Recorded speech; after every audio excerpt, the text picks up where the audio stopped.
और ब्रेक के बाद आपका स्वागत है। सिंगरौली से एक बड़ी खबर सामने आ रही है। तेज रफ्तार यात्री बस अनियंत्रित होकर पलट गई है। घिन्हा गांव के पास ये बस पलटी है। 1 दर्जन से ज्यादा यात्री घायल बताए जा रहे हैं। हादसे में 7 यात्रियों की हालत गंभीर है। सुबह 5 बजे के करीब ये हादसा हुआ है। बरगवा थाना क्षेत्र की घटना है। सतना से बैढ़न की ओर ये बस जा रही थी। सिंगरौली से जानकारी। बड़ा हादसा यहां पर। तेज रफ्तार यात्री बस अनियंत्रित होकर पलट गई। घिन्हा गांव के पास ये बस पलटी है।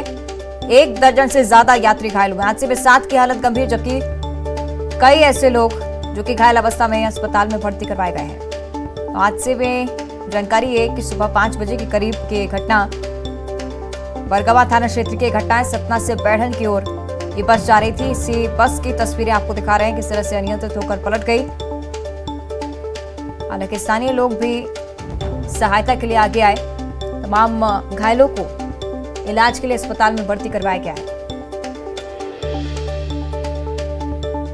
काफी तेज रफ्तार में थी यात्री बस, इस वजह से ये पूरा हादसा अनियंत्रित होकर ये बस पलट गई।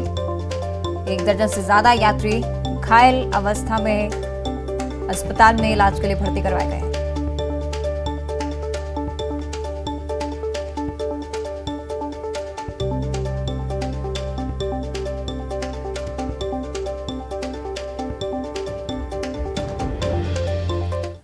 और आइए अब देखते हैं 15 सेकंड में खबर।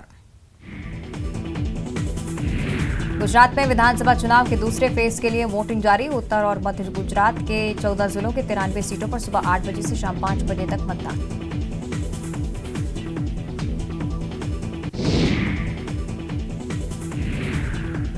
गुजरात विधानसभा चुनाव के लिए 14 जिलों के 93 विधानसभा सीटों पर वोटिंग जारी। पीएम मोदी ने अहमदाबाद के निशान पब्लिक स्कूल पहुंचकर डाला वोट। भानु प्रतापपुर उपचुनाव के लिए वोटिंग जारी। आज सुबह 7 बजे से दोपहर 3 बजे तक वोटिंग। सुरक्षा के पुख्ता इंतजाम। भानु प्रतापपुर उपचुनाव में बीजेपी और कांग्रेस के बीच मुख्य मुकाबला। 7 उम्मीदवारों की किस्मत आज ईवीएम में होगी बंद। कांग्रेस प्रत्याशी सावित्री मंडावी पहुंची मतदान करने। तेलकरा में सावित्री मंडावी ने किया मतदान। मतदान केंद्र में वोटरों की लगी कतार। उपचुनाव वोटिंग के लिए बनाए गए 256 बूथ। यहां 99 बूथ नक्सल प्रभावित। मतदान को लेकर सुरक्षा के पुख्ता इंतजाम। पिंडरा में हल्के कोहरे के साथ गुलाबी ठंड। न्यूनतम तापमान 11 डिग्री पर। मौसम विभाग का अनुमान 2 दिनों में शीतलहर का दिख रहा असर। बलरामपुर में पड़ रही कड़ाके की ठंड। न्यूनतम तापमान 8 डिग्री तक पहुंचा। कोहरे की वजह से विजिबिलिटी हुई कम। भानु प्रतापपुर उपचुनाव से पहले सियासत। रेड कारपेट बिछाए जाने पर कलेक्टर पर उठे सवाल। बीजेपी ने निर्वाचन अधिकारियों को कहा कांग्रेस का एजेंट। दिल्ली से लौटे सीएम भूपेश बघेल का बड़ा बयान। रायपुर में अधिवेशन को लेकर बैठक में सबकी सहमति। हिंदी भाषी प्रांतों में कांग्रेस का पहली बार अधिवेशन। कांग्रेस स्टीयरिंग कमेटी की बैठक में फैसला। 2 से 4 फरवरी तक रायपुर में कांग्रेस का अधिवेशन। बैठक में सीएम भूपेश बघेल भी हुए शामिल। दिल्ली में मल्लिकार्जुन खड़गे की अध्यक्षता में कांग्रेस की बैठक। कांग्रेस मुख्यालय में चल रही बैठक में सीएम भूपेश बघेल भी रहे शामिल। ताजा राजनीतिक हालात और राहुल की यात्रा पर चर्चा। मंत्री अमरजीत भगत ने राहुल गांधी को पंडित कहकर किया संबोधित। कहा उनका पूरा परिवार शुरू से ही पूजा पाठ मानने वाला। बयान पर बीजेपी ने किया पलटवार। आबकारी मंत्री कवासी लखमा का भर्ती प्रक्रिया पर बड़ा बयान। आरक्षण संशोधन विधेयक पर राज्यपाल के हस्ताक्षर के बाद शुरू होगी प्रक्रिया।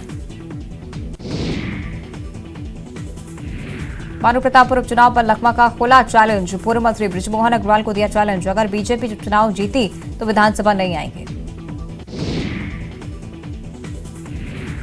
बिलासपुर के ऐतिहासिक भावर गणेश मंदिर में मूर्ति चोरी का खुलासा। सौदागर बनकर पुलिस ने बिछाया जाल। 2 करोड़ में तय हुआ था सौदा। सरगुजा में टॉयलेट की सफाई करते स्कूली छात्रों का वीडियो वायरल। कमहरा ग्राम पंचायत के हंसुली प्राथमिक शाला का मामला। बलौदाबाजार के कसरोल कॉलेज के प्रिंसिपल पर लाखों के बंदरबाट का आरोप। जन भागीदारी समिति ने लगाया आरोप।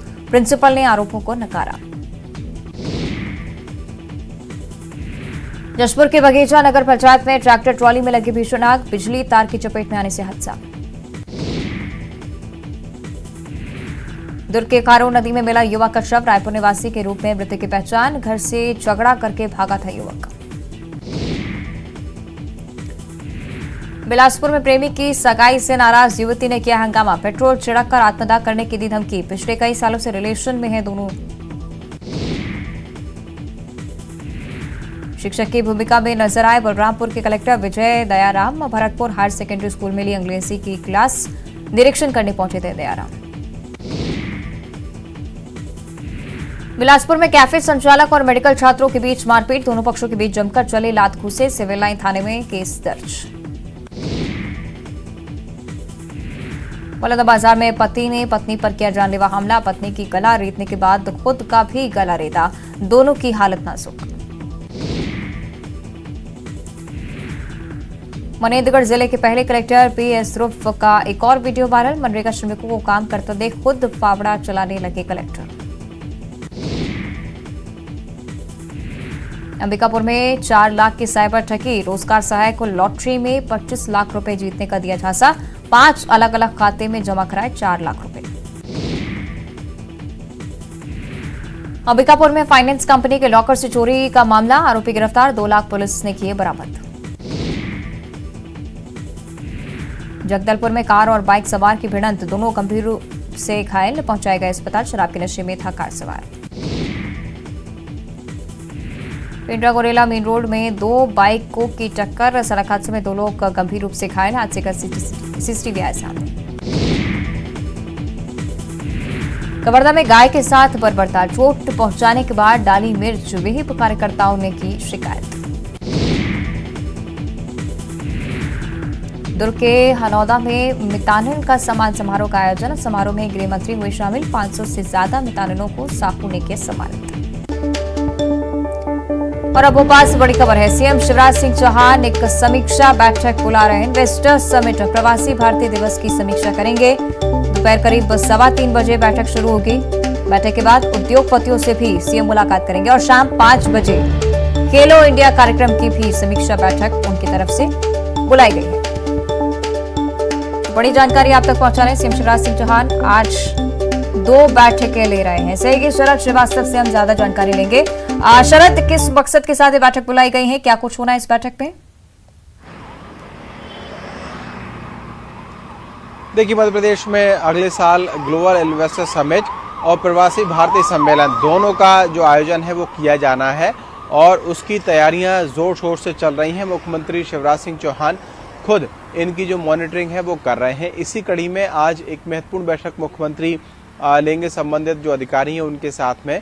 तो जो ग्लोबल इन्वेस्टर समिट है वो और प्रवासी भारतीय सम्मेलन ये दोनों ही इंदौर में आयोजित किए जाएंगे और इन दोनों के आयोजन के संबंध में आज की जो समीक्षा बैठक है वो दोपहर में करीब 3:15 बजे के आसपास में शुरू होगी। मुख्यमंत्री शिवराज सिंह चौहान इस बैठक को लेंगे।